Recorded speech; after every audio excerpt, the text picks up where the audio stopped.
A very good evening to everyone. Welcome to JK Exam Cracker. This is Tanya. Students, in this video, I'm going to tell you the whole strategy on how to attempt reading comprehension because number of students are there जिनको reading comprehension attempt करने में problem आता है because उनके लिए बहुत ज़्यादा time taking होता है, exam में time निकल जाता है और उनको paragraph समझ में नहीं आता है. तो in this video, I'm going to share a strategy.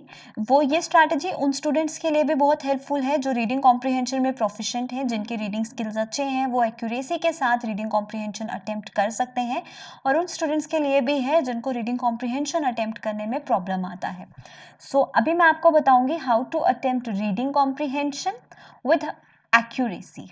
ठीक है, लेकिन एक की क्या है रीडिंग कॉम्प्रिहेंशन के लिए, वो है आपके रीडिंग स्किल्स. मैं हमेशा बार बार आपको ये बताती आई हूँ कि reading skills are very very important, क्योंकि रीडिंग पार्ट को कवर करने के लिए जो हमारे एग्जाम का रीडिंग पार्ट है, हमारी रीडिंग स्किल्स डेफिनेटली अच्छी होनी चाहिए, है ना. तो रीडिंग स्किल्स तो आपके अच्छे होने ही चाहिए. एंड जब से हमने प्रिपरेशन स्टार्ट किया था, अराउंड 4-5 मंथ्स पहले से हमने प्रिपरेशन स्टार्ट किया था जेके बैंक का, तो उस वक्त से मैं आप लोगों से कहा था कि रीड करना शुरू कर दो. न्यूज़पेपर, मैगजीन, जो भी आपको इंटरेस्टेड पार्ट लगता है एक पेपर में, एटलीस्ट एक दिन में आप लोग थोड़ा सा रीडिंग ज़रूर कीजिए. उससे आपका वोकैबुलरी इंक्रीज होगा, आप अपडेटेड रहेंगे और आपकी रीडिंग भी इम्प्रूव होगी, है ना. दिस इज़ द की, जो मेजर पॉइंट है. अभी कुछ स्टेप्स आपको बताती हूँ. सबसे पहला स्टेप है स्किम द पैसेज. आप लोग को पता है एक रीडिंग कॉम्प्रिहेंशन में आप लोग को एक पैसेज दिया जाता है, a whole paragraph is there, और उसी पैराग्राफ में जो इन्फॉर्मेशन दिया है उसी के बेसिस पर कुछ क्वेश्चंस पूछे जाते हैं, एमसीक्यूज पूछे जाते हैं. तो सबसे पहला काम आपको क्या करना है, पैराग्राफ को टोटली रीड नहीं करना है, सिर्फ और सिर्फ पैराग्राफ को स्किम करना है. No, what does skim means? Skim का मतलब क्या होता है? स्किम का मतलब होता है just a quick go through. आपको पैराग्राफ को जल्दी जल्दी गो थ्रू करना है, ऊपर ऊपर से उसको पढ़ना है, ऊपर ऊपर से रीड करना है, उसे ही हम लोग स्किमिंग बोलते हैं. ठीक है, ऊपर ऊपर से पैराग्राफ को रीड करना है जल्दी जल्दी, सो दैट आपको पैराग्राफ में इंफो क्या गिवन है, पैराग्राफ में किस चीज की बात हो रही है. ये एक पॉलिटिकल पैराग्राफ है, ये एक सोशल पैराग्राफ है, साइंटिफिक पैराग्राफ है, किस मुद्दे पर इस पैराग्राफ में आपसे बातचीत की जा रही है, ऑथर ने क्या टोन यूज किया है, ऑथर ने किसी को क्रिटिसाइज किया है, ऑथर ने किसी चीज़ की बढ़ोतरी की है, किसी चीज़ को बढ़ावा दे, किस तरह का टोन यूज़ हुआ है, वो एनालाइज करने के लिए ऊपर ऊपर से पैराग्राफ को फटाफट क्विक रीडिंग करनी है. अब आपको समझ में आ गया, क्विक रीडिंग से एटलीस्ट हम लोग को इंट्रोडक्शन पार्ट पढ़ते ही हम लोग को थोड़ा बहुत समझ में आ जाता है कि किस चीज़ के बारे में ये पैराग्राफ है. उसके बाद आप लोगों ने एनालाइज कर दिया जो भी इंफॉर्मेशन गिवन है, जो भी जिसके बारे में भी बात हो रही है. टोन क्या है? टोन से मेरा क्या मतलब है? टोन से मतलब है कि टोन पॉजिटिव है, नेगेटिव है. हम लोग बोलते हैं ना, ऑथर का टोन सजेस्टिव है, ऑथर का टोन क्रिटिसाइजिंग है. तो सजेस्टिव टोन मतलब क्या, उसने किसी चीज़ के पास सजेशन दिया है. क्रिटिसाइज मतलब किसी को अपोज किया है.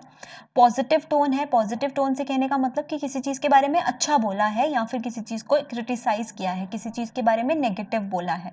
तो इस तरीके से हम लोग एनालाइज करते हैं टोन ऑफ द पैसेज. और टोन ऑफ द पैसेज पे आपको एक क्वेश्चन भी पूछा जाता है कई बार. ठीक है, जो आपको एमसीक्यूज पूछे जाते हैं उसमें ये क्वेश्चन भी होता है, what is the tone of the author, what is the tone of the passage. तो अगर आप लोगों ने पैराग्राफ को स्किम कर लिया स्टार्टिंग में, तो इस क्वेश्चन का आंसर आप लोग डेफिनेटली दे सकते हो. ठीक है, उसके बाद हम लोग को डायरेक्टली कहाँ जाना है, क्वेश्चंस पे. हम लोगों ने पूरी तरह से पैराग्राफ रीड नहीं किया, सिर्फ ये देखा कि किस चीज़ के बारे में बातचीत हो रही है. डायरेक्टली आए क्वेश्चंस पे. अब जो भी क्वेश्चन हमको पूछा गया उसमें से हमको मार्क करने हैं कीवर्ड्स. अब ये कीवर्ड्स क्या है? कीवर्ड से कहने का मतलब ये है स्टूडेंट्स कि जो भी इंफॉर्मेशन, जो भी क्वेश्चन आपको पूछा गया है ना, वो क्वेश्चन किसके बारे में पूछा गया है, क्या पूछा गया है उस क्वेश्चन में.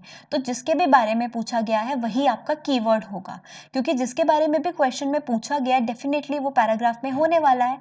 तो आपको पता है आपके पास एक पेपर होता है, एग्जाम में आपको पेपर पेन दिया जाता है, तो वो कीवर्ड आपको कहाँ नोट करना है, इस पेपर पे.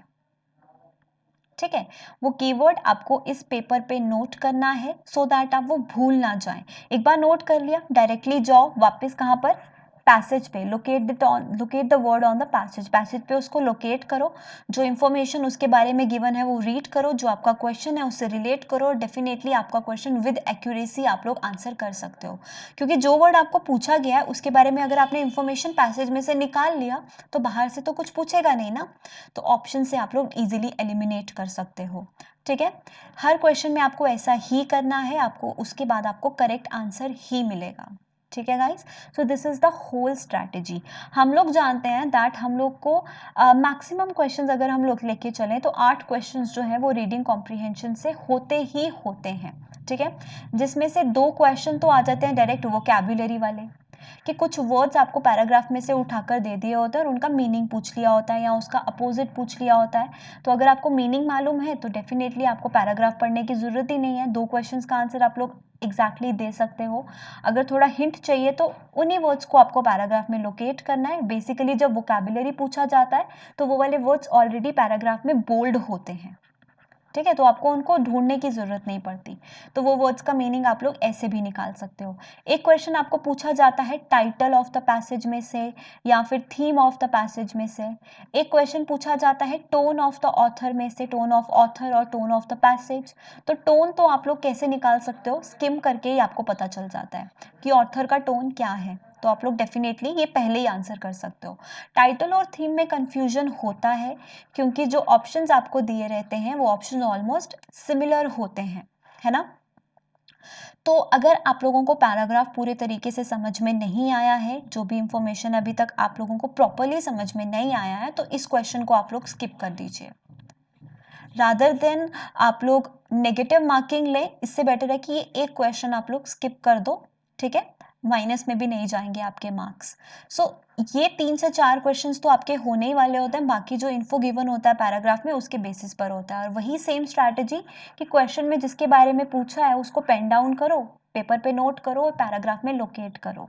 इससे आपको अगर 7 से 8 मिनट भी लगते हैं ना एक रीडिंग कॉम्प्रिहेंशन को करने में, वैसे तो आपके 5 से 6 मिनट लगने चाहिए, लेकिन विद प्रैक्टिस आप लोगों का इम्प्रूवमेंट होगा। ठीक है, अगर आपको 7 मिनट भी लग रहे हैं इन 8 क्वेश्चंस को एक्यूरेसी के साथ करने में, तो कोई भी गलत बात नहीं है इसमें, क्योंकि बाकी जो आपके पास टाइम होगा उसमें आप error detection, fill in the blanks, उसमें सिर्फ रीड करना और मार्क करना है, उसमें सोचने वाली कोई बात नहीं है ना। तो वो क्वेश्चंस आप लोग definitely with in less time आप लोग अटेम्प्ट कर सकते हो और इससे इजीली आप 25 प्लस स्कोर कर सकते हो एग्जाम में।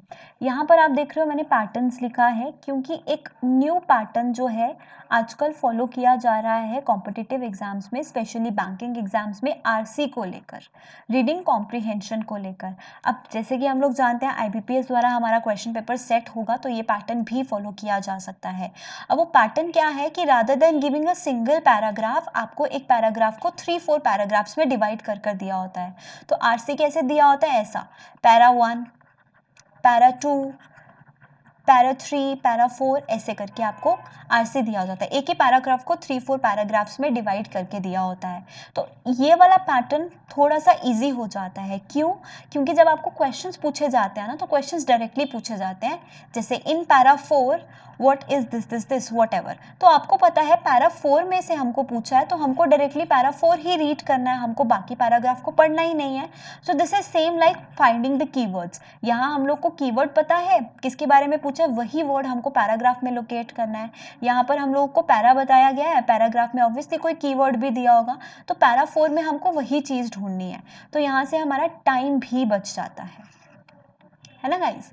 सो यही स्ट्रैटेजी आपको अटेम्प्ट करना है जब भी आप लोग रीडिंग कॉम्प्रिहेंशन अटेम्प्ट करते हैं। अगर आप लोग इस सेक्शन में वीक हो तो जो स्टूडेंट्स ऑलरेडी अच्छा स्कोर कर रहे हैं वो जैसी स्ट्रैटेजी यूज कर रहे हैं वो वैसे ही करें। ये स्ट्रैटेजी उन लोगों के लिए जिनको प्रॉब्लम आता है।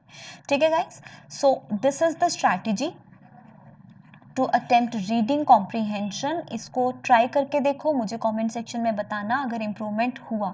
If you want to implement, mock test series already available है जेके एग्जाम क्रैकर ऐप पर, बहुत ही मिनिमम कॉस्ट में है। आप चाहिए अटेम्प्ट कीजिए मॉक टेस्ट, ये स्ट्रैटेजी को यूज़ कीजिए, क्योंकि वहाँ पर आपके पास टाइम भी गिवन है। अब घर पे जब आप बुक से प्रैक्टिस करते हो तो वहाँ पर टाइम लिमिट तो नहीं होता ना हमारे पास, हाँ आधा घंटा लगा दें एक पैराग्राफ को करने में। तो मॉक टेस्ट से हम लोग को ये हेल्प मिलती है कि हमारे पास टाइमर लगा होता है, पूरा exam like real time like हमारे पास पूरा एक हम कह सकते हैं कि पूरा कंडीशंस होते हैं, सिचुएशन होते हैं, तो within that time constraint ही आपको वो करना है, तो उससे आपका प्रैक्टिस इंप्रूव होता है। So practice is very very important. ठीक है guys, this is all about the strategy on reading comprehension. कल हम लोग क्लोज, पैरा जंबल्स, इनकी स्ट्रैटेजीज भी करेंगे विद आवर ग्रामर वीडियोस। मिलेंगे नेक्स्ट सेशन में, तब तक के लिए thank you, good luck, good bye.